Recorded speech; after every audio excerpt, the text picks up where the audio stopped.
ఓం గం గణపతియే నమః. స్వర్ణలక్ష్మి నమస్తే అస్తు. పరబ్రహ్మ స్వరూపిణి రాజ్యం దేహి ధనం దేహి సర్వకామాంచ దేహి మే.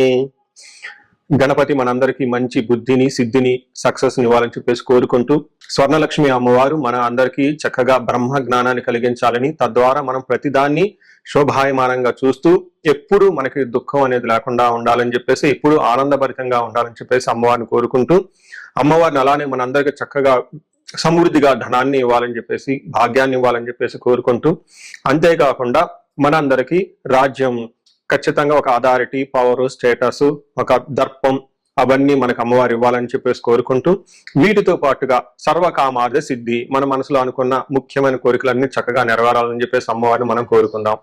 సో మనం జులై మంత్ రాశి ఫలాల గురించి మాట్లాడుకుంటున్నాం కాబట్టి, జులై మంత్ చాలా ముఖ్యమైన అనేక రకాలైన విశిష్టతతో కూడుకొని ఉంది. ఇందులో మనం కొన్ని ముఖ్యంగా చర్చించుకుందాం. ఒకటి, ఈ మాసం వచ్చేటప్పటికి ఫస్ట్ 15 days నిజ జ్యేష్ఠ మాసంతో ఉంటుంది, తర్వాత ఆషాఢ మాసంతో ఉంటుంది. ఈ జ్యేష్ఠ మాసంలో చాలా వరకు పెళ్లిళ్ళు, ముఖ్యమైన కార్యక్రమాలు ఉన్నాయి. వీటితో పాటుగా ఎప్పుడైతే ఆషాఢ మాసం స్టార్ట్ అవుతుందో ఇందులో చాలా చాలా ముఖ్యమైన పనులు అయితే ఖచ్చితంగా ఉన్నాయండి. ఒకటి మనం చూసుకుంటే గురుమూఢమి స్టార్ట్ అవుతుంది. ఎప్పుడైతే గురుమూఢం స్టార్ట్ అవుతుందో, ఈ గురుమూఢమి మనకి జూలై 15 నుంచి ఆగస్టు 13 వరకు ఉంది. ఈ డేట్స్ లో మనకి వివాహాలు కానివ్వండి, గృహ ప్రవేశాలు లాంటి శుభ కార్యాలు ఎక్కువగా చేయరు. అది ఒకసారి గమనించవలసిందిగా కోరుతున్నాను. వీటితో పాటుగా మనకి ఇంకొక ముఖ్యమైనది ఏమవుతుందంటే, మనకి దక్షిణాయనం స్టార్ట్ అవుతుంది 17వ తారీఖు నుంచి. అక్కడ నుంచి ఇప్పుడు ఉన్న ఉత్తరాయణం కంప్లీట్ అయిపోయి దక్షిణాయనం స్టార్ట్ అవుతుందని గమనించాలి. తర్వాత 25వ తారీఖున మనకి తొలి ఏకాదశి స్టార్ట్ అవుతుంది. దానికి ముందుగా చాతుర్మాస వ్రతం అని చెప్పేసి 4 మాసాలు ముఖ్యమైన మాసాలుగా చాతుర్మాస వ్రతం కూడా ఇందులోనే స్టార్ట్ అవుతుంది. ఇంకొకటి లాస్ట్ అండ్ ఫోర్మోస్ట్ ఇంపార్టెంట్, ఈ నెల 26వ తారీఖు నుంచి ఈ 14వ తారీఖు నుంచి 22వ తారీఖు వరకు మనకి చైత్ర మనకి ఆషాఢ నవరాత్రులు అని చెప్తారు.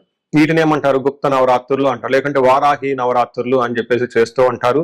ఈ నవరాత్రులు కూడా ఎంతో విశిష్టత కలిగి ఉంది. పర్సనల్ గా ఈ 9 రోజులు నేను కూడా చక్కగా సింపుల్ గా చేస్తాను, పెద్ద పెద్ద హడావుడిగా చేయకుండా.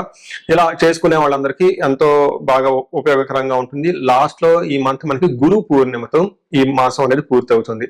ఇన్ని రకాల విశిష్టత కలిగిన ఈ మాసంలో జ్యోతిష శాస్త్రం ప్రకారంగా కూడాను 3 ముఖ్యమైన గ్రహాలు మారుతూ ఉన్నాయి అన్నమాట.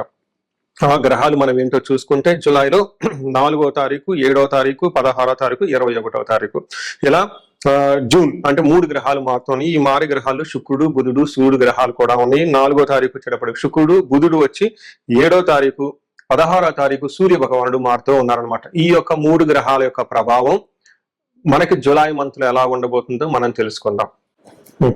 కుంభరాశి చూసుకుంటే ఈ మంత్ అంతా ఫస్ట్ 15 days కొంచెం ఇబ్బందుల్లో ఉన్నా కానీ తర్వాత 15 days చాలా చక్కగా ఉండే అవకాశం ఉంది.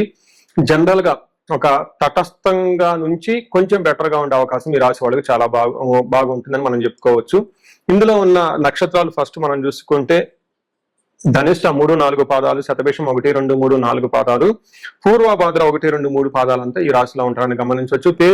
పేరు బలం బట్టి మనం చూసుకుంటే గు, గే, గో, సాసి, సు, సే, సో, దా అన్న అక్షరాలంతా కూడా ఎవరిదైనా వాళ్ళ పేరు ఫస్ట్ అక్షరం ఈ నక్షత్ర ఇప్పుడు చెప్పిన అక్షరాలతో ఉంటే వాళ్ళది కూడాను కుంభరాశిగా గమనించాలి.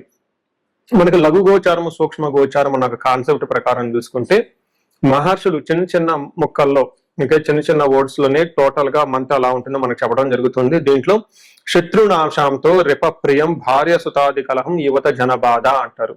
ఈ మాసం అంతా ఎలా ఉంటుందంట, శత్రునాశాంత, శత్రువులు అనే వాళ్ళు మీ దగ్గరలో ఉండరు, వాళ్ళంతా వాళ్లే నాశనమైపోతారు. రెండోది రిపప్రియం, శత్రువులతో కలిసి మీరు గనక కూర్చొని మాట్లాడితే మీది పై చేయ ఉండే అవకాశం ఎక్కువగా ఉంటుంది.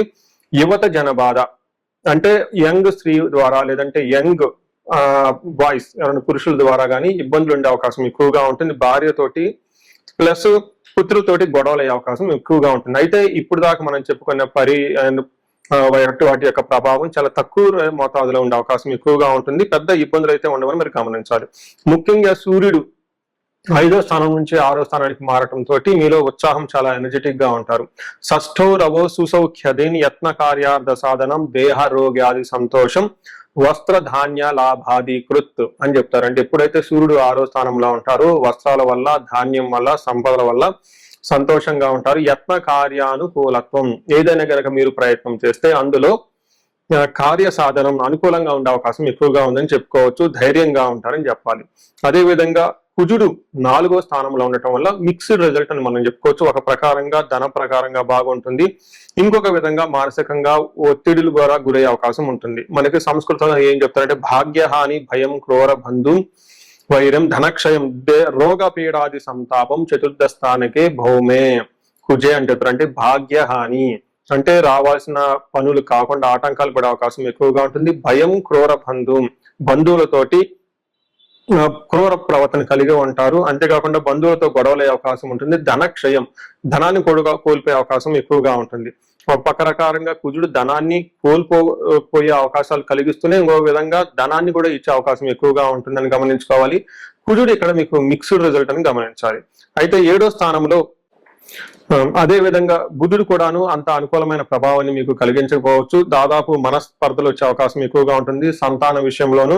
అలానే అపకీర్తి మీకు కీర్తి ప్రదేశాలకి భంగం వాటి వెళ్ళే అవకాశం కూడా ఎక్కువగా ఉందని మీరు గమనించాలి.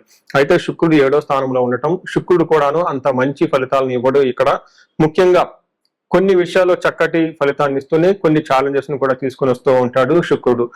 ఏ విషయాలు అనుకూలంగా ఉంటుందంటే ప్రేమ వ్యవహారాలు, రొమాన్స్, ప్లేజర్స్, షార్ట్ ట్రిప్స్, తర్వాత ఎక్కడికైనా వెకేషన్కి వెళ్తే వాటిలో బాగా కలిసి వచ్చే అవకాశం ఉంటుంది. కానీ 7వ స్థానంలో శుక్రుడు ఉండటం వల్ల కోపస్తదహ భీతి సర్వదా క్లేశ జీవనం స్త్రీ జాడ్యం మేహ రోగాది భృగో సప్తమగే ఫలితం అని చెప్తారు. ఎప్పుడైతే 7వ స్థానంలో శుక్రుడు ఉంటాడో కోపస్తదహ కోపం కలిగే అవకాశం ఉంటుంది, భీతి భయం కలిగే అవకాశం ఉంటుంది, సర్వదా క్లేశ జీవనం కొంచెం కష్టతరంగా ఉంటుంది, మీ యొక్క జీవితం అనేది అంత స్మూత్ గా ఉండదు. అంతేకాకుండా స్త్రీ జాడ్యం స్త్రీలతో గొడవలు పడే అవకాశం ఉంటుంది. ఇన్ కేసు లేడీస్ ఉంటే జెంట్స్ తో గొడవలు పడే అవకాశం ఎక్కువగా ఉంటుంది. కొంచెం వ్యాధులు లాంటి వచ్చే అవకాశం కూడా ఎక్కువగా ఉంటుందని చెప్పుకోవచ్చు. అంటే ఏ ప్రకారంగా బుధుడు పెట్టే ఫలితాలు శుక్రుడు పెట్టే ఫలితాలు సామాన్యంగా ఉంటాయి. ఇందులో చెప్పిన విధంగా పెద్దగా అయితే ఎక్కువ మోతాదులో ఉండగాని కొంచెం తక్కువగా మోతాదులో ఉండే అవకాశం ఉంటుంది. కుజుడు మిక్స్డ్ రిజల్ట్ ఇస్తున్నాడు, సూర్యుడు వచ్చేటప్పటికి మంచి రిజల్ట్ ఇస్తూ ఉన్నారు. కాబట్టి ఒక రకంగా చెప్పాలంటే ఇది కొంచెం మీకు మిక్స్డ్ గా ఉండే మంత్ అని మీరు గమనించుకోవాలి. కొంచెం జాగ్రత్తగా ఉంటే బాగుంటుంది. అయితే నక్షత్రం వారిలో కూడా మనం చెప్పుకోవచ్చు. ధనిష్ట నక్షత్రం వాళ్ళకి ధన ప్రాప్తి వచ్చే అవకాశం ఉంటుంది, జయప్రదంగా ఉంటుంది, బంధించబడినట్లుండే అవకాశం ఉంటుంది. అంటే మీకు ఫ్యూచర్ ఏంటి, ఫాస్ట్ ముందేంటి వెనకేంటి ఒక ఆపర్చునిటీ వచ్చి ఉంటుంది, అది ఉంటే బాగుంటుందా లేకుంటే తీసుకుంటే బాగుంటుందా, ఇండియాలో ఉంటే బాగుంటుందా అబ్రాడ్ లో ఉంటే బాగుంటుందా, లేదంటే వివాహం వీళ్ళని చేసుకుంటే బాగుంటుంది, ఇట్లా ఒక సందిగ్ధత కలిగే అవకాశం ఎక్కువగా ఉంటుంది. దీన్ని బంధనము అంటారు. అయితే నెగిటివ్ సైడ్ లో కలహము రోగము కూడా వచ్చే అవకాశం ఉంటుంది, గొడవలు అయ్యే అవకాశం ఉంటుంది. శతభిష నక్షత్రం వాళ్ళకి ధన ప్రాప్తి బాగుంటుంది, జయప్రదంగా ఉంటుంది. ఇక్కడ కూడా వీళ్ళకి బంధనము భయము కలహము కూడా జరిగే అవకాశం ఉంటుంది. పూర్వభాద్ర నక్షత్రం వాళ్ళకి ఈ రాశి వాళ్ళకి జయప్రదంగా ఉంటుంది, ధన ప్రాప్తి చక్కగా ఉంటుంది, వీళ్ళకి గొడవలు అయ్యే అవకాశం ఉంటుంది, బంధించబడినటువంటి పరిస్థితి ఉంటుంది, రోగప్రదంగా కూడా ఉండే అవకాశం ఎక్కువగా ఉంటుంది. హెల్త్ విషయంలో చాలా జాగ్రత్తగా ఉండాలి. సో వీటితో పాటుగా వేరే పెద్ద లత్తాలు అవేమి లేకపోవడంతో ఇప్పుడు దాకా మనం చెప్పుకున్న వ్యవహారంలో వీళ్ళు ఒక సామాన్యమైన ఫలితాలు ఉంటాయి తప్పగా విశేషంగా ఫలితాలు ఉండి ఇబ్బంది పెట్టే విధంగా ఫలితాలు అయితే ఉండవని గమనించాలి. ఈ రాశి వాళ్ళకి బంధనము అనే ఒక బుధుని వల్ల జరుగుతూ ఉండటంతో సరైన నిర్ణయం తీసుకోలేకుండా కన్ఫ్యూజన్ లో ఉంటారు. కాబట్టి వీళ్ళు ఎక్కువగా విష్ణు సహస్రనామం చదవటం, విష్ణు ఆలయాలకు వెళ్ళటం బాగా జరుగుతూ ఉంటుంది. అంతేకాకుండా అనంత పద్మనాభ స్వామిని కనుక దర్శించుకున్నా అక్కడ కొంచెంసేపు ధ్యానం చేసినా వీళ్ళకి విపరీతంగా కలిసి వచ్చే అవకాశం ఉంటుంది.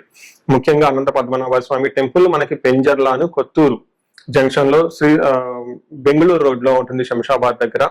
ఎవరైనా నేను పర్సనల్ గా చాలా సార్లు విజిట్ చేశాను. మీరు కూడా ఎవరైనా ఒక్కసారి ఈ రాశి వాళ్ళు ఉండి ఇలాంటి ఫీలింగ్స్ ఉంటే మంచికి చెడుకు ఎట్లా వెళ్తే బాగుంటుంది, లేదంటే ఎక్కడైనా సందిగ్ధత ఉండి లేదంటే కన్ఫ్యూజన్ అయిన పొజిషన్ లో ఉంటే ఆ దేవాలయాన్ని దర్శించుకుంటే చక్కగా మీకు ఒక మంచి అవకాశాలు కనిపిస్తూ ఉంటాయి.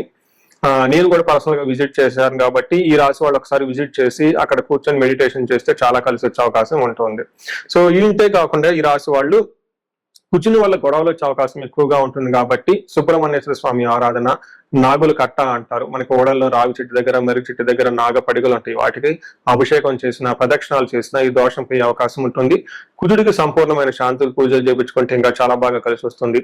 ఈ రాశి వాళ్ళకి ఏలినాటి శని యొక్క ప్రభావం నుంచి బయటపడటంతో తిరునల్ల క్షేత్రాన్ని దర్శనం చేసుకున్న, కుంభకోణ నవగ్రహాలను దర్శనం చేసుకున్న, అంతేకాకుండా శని పిప్పలాద స్తోత్రాన్ని ప్రతినిత్యం చదువుకున్నా చాలా చక్కగా ఉండే అవకాశం ఎక్కువగా ఉంటుంది. ఈ రాశి వారికి అష్టైశ్వర్యాలు కలగా అని చెప్పేసి నేను కోరుకుంటున్నాను. పరిహారాల్లో భాగంగా ఈ రాశి వాళ్ళు ముఖ్యంగా నేనేం చెప్తానంటేనండి, ఇది గోచార రీత్యం అంటే గోచార ఫలితాలు అని చెప్తూ ఉంటారు. అయితే మీ ఇండివిజువల్ యొక్క జన్మరాశిలో చూడటం కూడా చాలా ఇంపార్టెంట్. ఈ గోచార రీత్యాలతో పాటు మీకు ఇండివిజువల్ గా ఉన్న దశాభుక్తి ఏంటి, ఏమైనా శాపాలు ఉన్నాయి, ఏమైనా గ్రహ దోషాలు ఉన్నాయో జ్యోతిష శాస్త్రంలో ప్రకారం అనాలిసిస్ చేసుకోవడం చాలా ఇంపార్టెంట్. ముఖ్యంగా ఎవరికైతే ఏజ్ 40 years +or-5 years ఉంటుంది, అంటే 35 to 45 years ఏజ్ ఉండి మధ్యలో మీకు ఎక్కడైనా కనుక కెరీర్ లో గ్యాప్ వచ్చినా, లేదంటే అనుకున్న పనులు కాకపోతున్నా, మధ్యలో స్టాగ్నేటెడ్ గా అనిపించినా, లేదంటే ఏదైనా ఒక గందరగోళమైన పరిస్థితి, కయోటిక్ పరిస్థితిలో మీరు ఇన్వాల్వ్ అయ్యారు, తెలవకుండా అవుట్ ఆఫ్ యువర్ కంట్రోల్ వెళ్తూ ఉంది అనుకుంటే ఖచ్చితంగా మీ జన్మ జాతకం చూపించుకోవడం చాలా చాలా ఇంపార్టెంట్. ఎందుకు అంటే మనకు మోడర్న్ సైకాలజీలో, మోడర్న్ సైన్స్ లో ఇది మిడ్ లైఫ్ క్రైసిస్ అంటారు. కానీ జ్యోతిష శాస్త్రం దీనికి చాలా విధాలైన పరిష్కారాలను చూపిస్తుంది. ఈ టైంలో 2 ముఖ్యమైన విషయాలు జరుగుతూ ఉంటుంది. అలా మీ గ్రోత్ కనుక ఆగిపోయి ఉంటే, ఫస్ట్ మీకేమైనా శాపాలు ఉన్నాయా, ఆ శాపాలు ఈ టైంలో యాక్టివేట్ అయ్యా అని చూసుకోవాలి. రెండోది, ఈ టైంలో మీకు నడుస్తున్న దశాభుక్తుల యొక్క గ్రహాల యొక్క ఏమైనా దోషాలు ఉన్నాయా, ఈ 2 కారణాలు ఏంటో తెలుసుకొని వాటికి సంబంధించిన విశ్లేషణ చేసుకొని చక్కటి పరిష్కారాలు చేసుకొని పరిహారాలు చేసుకుంటే లైఫ్ 10 అంతలు ముందుకెళ్లే అవకాశం ఎక్కువగా ఉంటుంది. నా దగ్గరకు వచ్చే క్లయింట్స్ లో ఎక్కువగా ధనానికి ఇబ్బంది పడుతున్న వాళ్ళు స్వర్ణలక్ష్మి విశేష హోమం చేయించుకుంటూ ఉంటారు. శత్రు బాధలు విపరీతంగా ఉన్న వాళ్ళు మనకు వచ్చేటప్పుడు చండీ హోమం చేయించుకుంటూ ఉంటారు. వీటితో పాటుగా ఎవరికైనా హెల్త్ బాగలేకపోతుంటే ఆయుష సూక్తం, మహామృత్యుంజయ హోమం చేయించుకుంటూ ఉంటారు. భార్యాభర్తల కోసం అన్యోన్య దాంపత్య పాశుపత అభిషేకము లేదా విశ్వావసు గంధర్వరాజ హోమము ఇవన్నీ చక్కగా చేయించుకుంటూ ఉంటారు. ఎలాంటి పరిస్థితులు మీకున్నా, ఎలాంటి సమస్యలు మీకున్నా, లేదంటే ఎలాంటి క్లారిఫికేషన్ మీకు కావాలనుకున్నా కానీ, ఫ్యూచర్ గురించి ప్లాన్స్ లో కన్ఫ్యూజన్ ఉన్నా కానీ, ఒక్కసారి మీ జన్మ జాతకం చూపించుకొని ఆ జాతకంలో ఏ ప్రకారంగా ఉందని తెలుసుకొని చక్కటి పరిష్కారాలు చేసుకుంటే లైఫ్ అనేది 10 అంతలు ముందుకెళ్లే అవకాశం ఉంటుంది. మీ అందరికి అష్టైశ్వర్యాలు కలగాలని, భోగభాగ్యాలు కలగాలని చెప్పేసి నేను కోరుకుంటున్నాను. నమస్తే.